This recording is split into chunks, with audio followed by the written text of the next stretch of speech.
அனைவருக்கும் வணக்கம். இன்று நாங்கள் புவி வெப்பம் அடைவதால் அதிகரித்து சென்று கொண்டிருக்கிறது.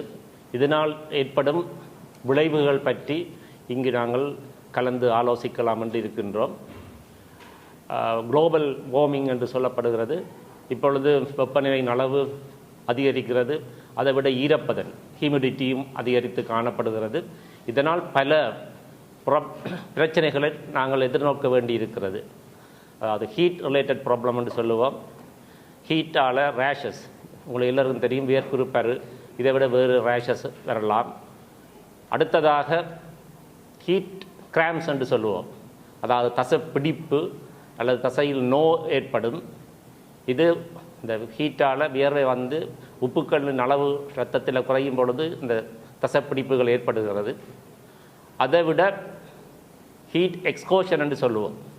இந்த சிவியர் ஸ்வெட்டிங், அதாவது வியர்வை அதிகளவு ஏற்படுவதால் உடம்பில் நீரின் அளவு குறைகிறது. நீரின் அளவு குறைவதால் மயக்கம், தலை சுற்று போன்ற பல பிரச்சனைகள் உருவாகின்றன. இதைவிட முக்கியமான பிரச்சனை ஹீட் ஸ்ட்ரோக் என்று சொல்லுவோம். ஸ்ட்ரோக் என்று நீங்கள் கேள்விப்பட்டிருப்பீர்கள். பாரிசவாதம் என்று, அது ப்ரெஷரால் வந்து மூளையில் இரத்த கசிவு ஏற்படுவதாலேயோ, மூளையின் இரத்த குழாய்கள் அடைபடுவதனால் மூளையின் சில பகுதிகள் பழுதடைவதாலேயோ ஏற்படுகிறது. அதேபோல் இந்த உடல் வெப்பநிலை அதிகரிக்கின்ற பொழுது, அதாவது உடல் வெப்பநிலை 40.5 சென்டிகிரேட்டுக்கு அதிகமாகவும் அல்லது 105 ஃபெரனைட்டுக்கு அதிகமாகும் போது மூளையின் செயற்பாடுகள் பாதிக்கப்படும். மூளையில் ஒரு ஆக்சிடென்ட், அதை நாங்கள் ஸ்ட்ரோக் என்று சொல்லுவோம். அவர்கள் தங்கள் அறிவை இழக்கின்றார்கள், மயங்கி விழுகிறார்கள், அறிவு அற்று போகிறார்கள். அதைவிட பல செயற்பாடுகள் நடைபெறுகின்றன. இதன் போது அவர்களுடைய பல்ஸ் ரேட், ஹார்ட் ரேட் கூடுகிறது, ப்ரெஷர் குறைவடைகின்றது.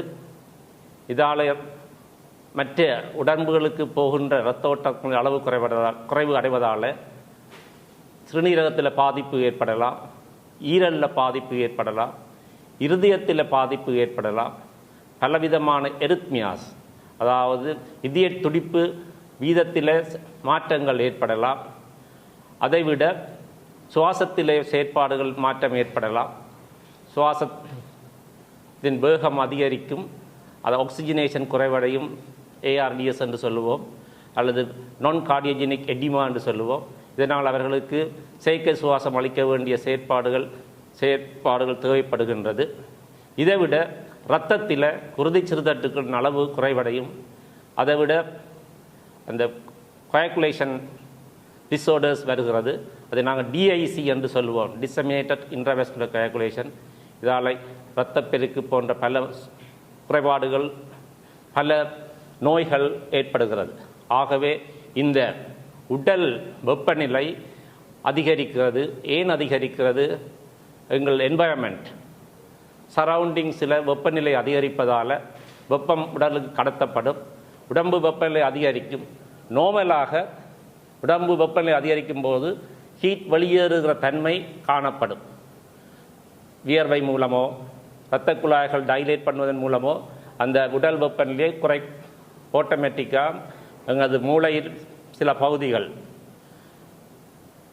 இந்த தெர்மோ ரெகுலேஷன் என்று சொல்லுவோம். அதன் மூலம் உடல் வெப்பநிலையை சீராக வைத்திருக்கும். 36.7 டிகிரி செல்சியஸ் அல்ல 98.4. இங்கே அந்த ஹீட்டை வெளிவிடுற தன்மை இழக்கப்படுறது. பொதுவாக வளர்ந்தோர்களில், வயதானவர்களில் இந்த பிரச்சனை அதிகமாக காணப்படுகிறது. அது வாட்டுக்களில் இப்பொழுது பல நோயாளிகளை நாங்கள் இந்த ஹீட் ஸ்ட்ரோக் மூலம் இழந்திருக்கின்றோம். ஆகவே நாங்கள் இதை தடுப்பது பற்றி இங்கு ஆராய்வோம். வருங்காலங்களில் இன்னொரு 7-8 வருஷம் 10 வருஷங்களில் இந்த வெப்பநிலை இன்னும் அதிகரித்து கொண்டு போகிறது. அப்போ இந்த வெப்பநிலை அதிகரிக்காமல் இருக்கிறதுக்கு நாங்கள் மக்கள் செய்ய வேண்டியது என்னவென்றால், அதிகமான மரங்களை நட வேண்டும், பொலித்தீன் பாவனையை குறைக்க வேண்டும் அல்லது தவிர்க்க வேண்டும், பிளாஸ்டிக் பொருட்களின் பாவனையை தவிர்க்க வேண்டும் அல்லது அதை எதிர்க்க வேண்டும். இந்த இவற்றின் மூலம்தான் பிளாஸ்டிக் பாவனை, பொலித்தீன் பாவனை அதிகரித்து கொண்டு செல்வதும் மரங்களை அழிப்பதும் தான் இந்த வெப்பநிலை அதிகரிப்பதற்கு முக்கிய காரணமாக இருக்கின்றது. ஆகவே மக்கள் ஒவ்வொருவரும் வீட்டுக்கு வீடு மரங்களை நட வேண்டும், சுற்றாடலை குளிர்மையாக வைத்திருக்க வேண்டும். இந்த ஹீட் ஸ்ட்ரோக்கில் டெம்பரேச்சர் கூடினால், நாங்கள் சாதாரணமாக காய்ச்சல் வருத்தம் வந்தால் டெம்பரேச்சர் கூடினால் பெனடோலை கொடுத்து டெம்பரேச்சரை குறைக்கலாம். ஆனால் இந்த ஹீட் ஸ்ட்ரோக்கில் இந்த பெனடோல் ஆன்சர் பண்ணாது. இவர்களுக்கு நாங்கள் என்ன செய்ய வேண்டுமென்றால் குளிர்மையான பானங்களை பருக கொடுக்க வேண்டும். மற்றது குளிர்மையான ஐஸ் கட்டி, அது கம்மக்கட்டு அல்லது கழுத்துங்கீழ் வைக்கிறது, அல்லது குளிர்மையான தண்ணீரால் கழுவுறது, அல்லது குளிர்மையான ஐஸ் வாட்டரால் வாய்க்குள்ளே விட்டு கெஸ்டிக் லாவாச்சுன்னு சொன்னோம். அப்படி செய்து டெம்பரேச்சர் எவ்வளோ விரைவாக குறைக்கிறோமோ அவை இந்த வருத்தங்களை குணமாக்கக்கூடியதாக இருக்கும். அதுக்கேற்ற வசதிகளை நாங்கள் வைத்தியசாலையிலும் செய்விக்க வேண்டும். இதன் போது நாங்கள் இந்த 2 வாரம் டாக்டர் நலாயினி சொன்ன மாதிரி எங்களோட ஓட்டில் 4-5 நோயாளிகளை இழந்து விட்டோம். அவர்களுக்கு இப்படி திடீரென்று ஹை டெம்பரேச்சர், அறிவில்லாமல் போகிறார்கள், டக்கண்டு கிட்னியின் செயற்பாடு குறைகிறது, ஈரல் பழுதடைகிறது, இரத்தத்தின கட்டி வர்ற இந்த பிளட் லீக் பண்ணுறது, டிஐசி என்று சொல்லுவோம், குருதிச்சிறுத எண்ணிக்கை குறைவடைகிறது போன்ற பிரச்சனைகள் வந்து அவர்கள் உயிருக்கு ஆபத்தை ஏற்படுத்துகிறது. ஆகவே இந்த நோய் வராமல் இருப்பதற்கு நாங்கள் வீடுகளில் வயோதிபர்களுக்கு போதிய திரவ ஆகாரங்களை கொடுக்க வேண்டும், பழங்களை கூடுதலாக உண்ண கொடுக்க வேண்டும். தர்பூசணி, வெள்ளரி பழம் மற்றும் வாழைப்பழம், தோடம்பழக்க பானம், எலும்பிச்சம்பழம், சிறிதளவு உப்பு போட்டு சிறிதளவு சீனி போட்டு பருக கொடுக்க வேண்டும். ஒரு நாளைக்கு குறைந்தது 3 லிட்டர் ஆவது குடிக்க வேண்டும். வயது போனவர்களுக்கு அந்த தண்ணீர் தாகம் எடுக்கிறது தெரியாது, அப்போ அவைகள் உணர மாட்டார்கள். மற்றது அவர்கள் நடந்து போய் தண்ணியை குடிக்கிறது கஷ்டம் வருத்தத்தின் காரணமாக. டாக்டர் நானி சொன்னபோது சில நரம்பு வருத்தங்கள், பார்க்கின்சன் டிசீஸ் உள்ளவர்கள், மற்ற சில மருந்துகள் எடுப்பவர்கள், beta blockers, calcium channel blockers, நாங்கள் ப்ரெஷருக்கு கொடுக்குற மருந்துகள், சில இருதய வருத்தங்கள், ஹார்ட் ஃபெயிலியர், இப்படி உள்ளவர்களுக்கு இந்த வெப்பத்தின் அதிகரிப்பு கூடிய தாக்கத்தை ஏற்படுத்தும். ஆகவே வீட்டில் உள்ள வயது வந்தவர்களை சரியாக கவனித்து அவர்களை குளிர்மையான இடத்தில் வைத்திருக்க வேண்டும். போதிய அளவு நீராகாரங்கள், பழங்கள் போன்றவற்றை கொடுக்க வேண்டும். அவர்களின் உடல் வெப்பநிலை அதிகரிப்பு காணப்படும் ஆயின் உடனடியாக வைத்தியசாலைக்கு அழைத்து வர வேண்டும். நன்றி. இறந்திருக்கிறோம். அவைகள் ஐசியூவில் வைத்திருந்தாங்க. இன்டென்சிவ் கேர் யூனிட்டில் இருந்து நாங்கள் தவற விட்டுருக்கோம். 3-4 பேர் எங்களோட ஓட்டில், மேல் ஓட், ஃபீமேல் ஓட், மற்ற ஓட்டுகளையும் நடந்தது என்று மற்றவர்கள் கூறியுள்ளார்கள். இயற்கை சமநிலை குழம்பலால் ஏற்பட்ட காலநிலை மாற்றம் வந்து எங்களுடைய வெப்பநிலையை உயர்த்தி இருக்கிறது, சூழலின் வெப்பநிலையை உயர்த்தி இருக்கிறது. அதன் காரணமாக எங்களோட உடலில் சமநிலை குழம்பி வெப்பநிலை சமநிலை அதை சமச்சீராக போன்ற தன்மை குறைந்து அதால் வந்து உடலின் வெப்பம் வந்து சடுதியாக அதிகரிக்கிறது. அது வந்து நோமலான ஆக்கள் வந்து அந்த சடுதியான அதிகரிப்பை குறைக்கிறதுக்காக சில நடவடிக்கைகள் எடுக்கலாம். அதாவது வெப்பமான சூழல் இருக்கைகளில் வெளியில் போகிறத தவிர்க்க வேணும், குளிரான இடங்களில் இருக்க வேணும், இல்லாட்டிக்கு ஃபேன் அதுகளை போட்டுக்கொண்டு அந்த வெப்பநிலையை வெளியேற்றதுக்குரிய வழிமுறைகளை செய்ய வேணும்.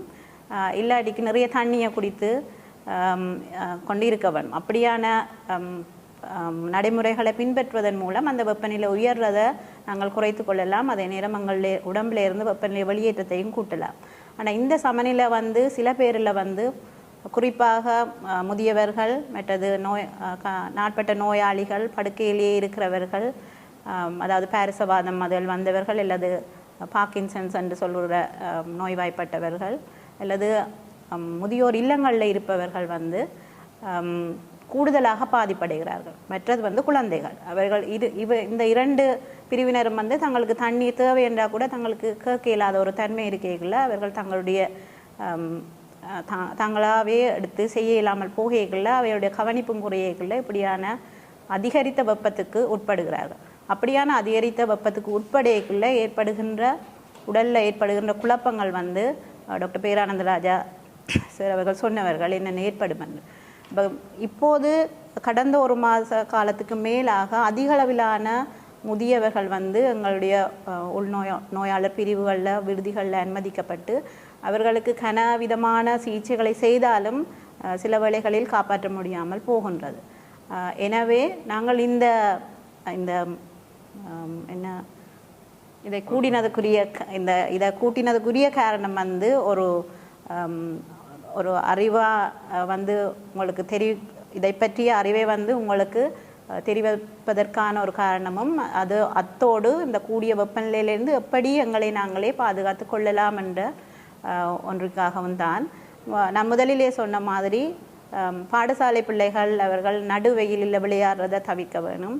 அதே மாதிரி அவர்கள் வந்து எப்பொழுதுமே தண்ணி குடித்து கொண்டே இருக்க வேணும். மற்றது கூலான இப்போ அடிக்கடி கொஞ்சம் குளிரான தண்ணியால் குளிக்கிறது, மற்றது கூலான இடங்களில் இருக்கிறது ஃபேன்ஸ் அதுகள் போட்டு எல்லாடிக்கும் ஏசி வசதி உள்ளவர்கள் ஏசியை போட்டு வைத்து அதால் தான் இதை குறைக்கலாம். ஆனால் இதை வந்து எப்படி நாங்கள் தடுக்கலாம், இதை வேற முதலே தடுக்கலாம்ன்றது நாங்கள் வந்து தவறிவிட்டோம் என்று நினைக்கின்றேன்.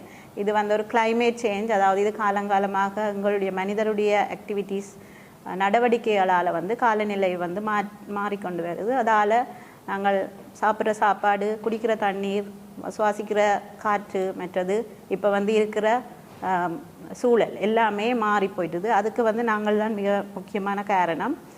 அது எல்லாருக்குமே தெரியும். அதுதான் கிளைமேட் சேஞ்சுன்னு சொல்லி வெளிநாடுகள் வெஸ்டர்ன் கண்ட்ரீஸ் வந்து கணக்கு நடவடிக்கைகளை எடுத்துக்கொண்டிருக்கணும். ஆனால் நாங்கள் வந்து அதில் மிகவும் இன்னுமே அதை பற்றி ஒரு கவனமே இல்லாமல் இருக்கிறோம். இந்த வருஷம் இவ்வளவு வெப்பநிலை வந்தது, இவ்வளவு முதியவர்கள் வந்து பாதிக்கப்பட்டிருக்கிறார்கள். அந்தபடியாக அடுத்த வருஷம் இது வந்து குறைய போறையில் கூடிக்கொண்டு தான் போகுது. அந்தபடியாக நாங்கள் மரங்களை நட்டு எங்களோட காற்றை சூழலை வந்து குளுமையாக்குற நடவடிக்கைகளில் ஈடுபடணும்னு சொல்லிக்கிறோம். அதிகமான பாடசாலையில் வந்து இந்த பாடசாலையிலும் கூட ஃபேன் வசதி இல்லாததில் இந்த டை கட்டுற முறை வந்து இப்போத்தைய சூழ்நிலை சரியாது. சிலதுகளை வந்து நான் சொல்ல இல்லாது. ஏனெண்டா ஹாஸ்பிட்டல்லையும் எல்லா இடங்களையும் இப்போ டீச்சர்ஸ் வந்து சாரி எடுக்க வேணும். சில இதுகள் இருக்குது. அதை வந்து அந்தந்த பாடசாலைகள் வந்து அந்த நடவடிக்கைகளை தவிர்க்கலாம், இல்லாட்டிக்கு ஏதாவது செய்யலாம். ஆனால் அதற்கான ஒரு தீர்வை வந்து இந்த இதில் வந்து நான் சொல்ல இல்லாது. அதாவது காமன் சென்ஸ் என்று சொல்கிறது. அதாவது நாங்கள் வந்து இந்த நைலோன் மாதிரியான உடுப்புகளை உடுக்கக்கூடாது, பருத்தியாலான உடுப்புகளை தான் உடுக்க வேணும். மற்றது விளையாட்டு இதுகளை நல்ல வெயிலான நேரங்களில் விளையாட்டு இதுகளை குறைக்க வேணும், உடற்பயிற்சி செய்கிறத குறைக்க வேணும். அப்படியான இதுகளை நாங்களாக, அதாவது காமன் சென்ஸ் எங்களுக்கு இருக்குத்தானே, அது எல்லா இடத்துலையும் இருக்க வேணும்.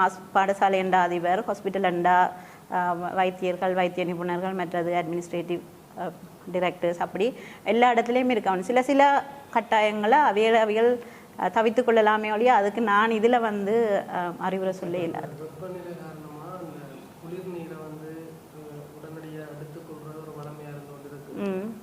சில இடங்களில் வந்து அது அதிகாரப்பூர்வமற்ற வகையில் குளிர் நீர் உடலுக்கு கூடாது என்று சொல்கிற ஒரு இது இருந்தாலும் எப்படி அது என்ன மாதிரி என்ன இதுன்னு சொன்னால் இது வந்து இப்போ வந்து வெப்பநிலை வந்து சூழலில் வெப்பநிலை கூடி இருக்குது. அதால் வந்து எங்களை உடம்பின் வெப்பநிலை கூடி அதால் வாரதை பற்றி தான் கழித்து கொண்டிருக்கிறோம். அது வந்து சூழல் வெப்பநிலை கூடைக்கு இது வந்து அதாவது திடீரென்று நடக்காத உண்டு, ஒரு ஸ்லோவாக தான் நடக்கிறது. ஆனால் சில பேருக்கு இப்போ நான் சொன்ன கேட்டகரியான பேஷண்ட்ஸுக்கு வந்து உடனே நடக்கலாம். அவையல் வந்து சரியான கூலான தண்ணியை குடிக்கக்கூடாது, ஆனால் அந்த சாதாரணமான ஒரு சும்மா தண்ணியவே குடிக்கலாம். ஆனால் இன்னும் ஒரு ஹீட் ஸ்ட்ரோக் வந்து வரும் சரியான எக்ஸசைஸ் செய்கிற ஆக்களுக்கு. இப்போ மரதன் ஓடி போட்டு வர்ற ஆக்கள், சில நேரம் ஒரு ஃபுட்பாலோ கிரிக்கெட்டோ அப்படி செய்கிற ஆக்கள் வந்து அதுக்கு தகுந்த நடவடிக்கைகளை எடுக்காமல் விடேக்குள்ள வந்து வர்றது, அது வந்து எக்ஸசைஸ் வர்ற ஹீட் ஸ்ட்ரோக். அப்போ அப்படியான ஆக்கள் சில நேரங்களில் சரியான அவ்வளோ எக்ஸசைஸை செய்துட்டு வந்துட்டு திடீரென்று சரியான கூலான தண்ணியை குடிக்கல, அதுக்கும் ஹீட் ஸ்ட்ரோக்குக்கும் சம்மந்தம் இல்லை. அது வேறு ஒரு பொறிமுறையால் ஒரு பாரதூரமான விளைவை கொண்டுடலாம்.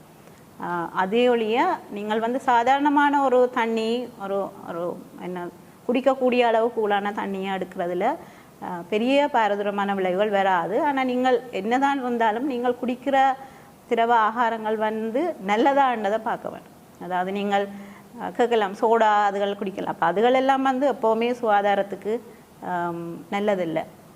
நான் சொல்கிறது வந்து நார்மலான தண்ணியோ பல பானங்களோ அதுகளை தான் எடுக்க வேண்டும். அதாவது வெப்பநிலை உயரேக்குள்ள ஈவன் சாதாரணமான வெப்பநிலை உயர்வோட வரைக்குள்ளையும் வெப்பத்தால் சில பேர் சென்சிட்டிவ் ஸ்கின் என்று சொல்கிறது. அதாவது சில பேருன்ற தோல் வந்து ஈவன் சாதாரணமான ஒரு வெப்பநிலைக்கே அவர்களுடைய தோல் வந்து ஒரு அலர்ச்சியை காட்டலாம். அப்படியான ஆட்களுக்கு தோல் அலர்ச்சி நோய்கள் வரலாம்.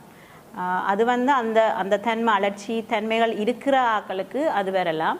சில நேரம் இந்த நடுவெயிலில் நிற்கைகளில், அதாவது இப்போ காலநிலை மாற்றத்துக்குரிய மெயின் காரணம் வந்து ஓசோன் படைகளில் விழுகிற ஓட்டைகள், அதால் அந்த குளோபல் வார்மிங் வந்து குடிக்கும் போது அதால் எங்களுக்கு அதாவது நார்மலான சாதாரணமான ஒளிக்கற்றைகளை விட வேறு பாரதூரமான பாதிப்புகளை ஏற்படுத்துகின்ற கற்றைகளும் கதிர்களும் எங்களை நோக்கி வர்றதால சில தோள்கள் சம்பந்தமான சில வருத்தங்கள் வரலாம்.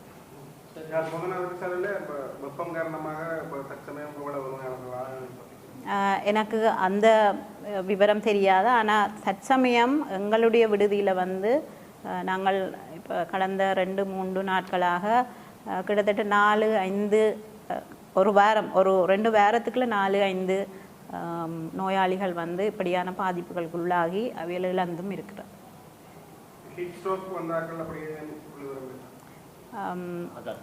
அதுதான் அந்த புள்ளி விவரம் தான். ஏன்னா இது இப்போ தான் வந்திருக்கு. இப்போ என்னதான்னு சொன்னால் இப்போ தான் வருது. நாங்கள் உங்களுக்கு அது பற்றிய ஒரு விழிப்புணர்வு செய்கிறதால, இந்த விழிப்புணர்வு பொதுமக்களை போய் சேர்றதால அவையல் வந்து தங்கள் அந்த ஹீட் ஸ்ட்ரோக்லேருந்து பாதிப்பிலிருந்து விடுபடுறதுக்குரிய முன்கூட்டியே சில நடவடிக்கைகள் எடுக்கிறதுக்குரிய இதுக்காகத்தான் இதை கூட்டி இதை சொல்கிறேன்.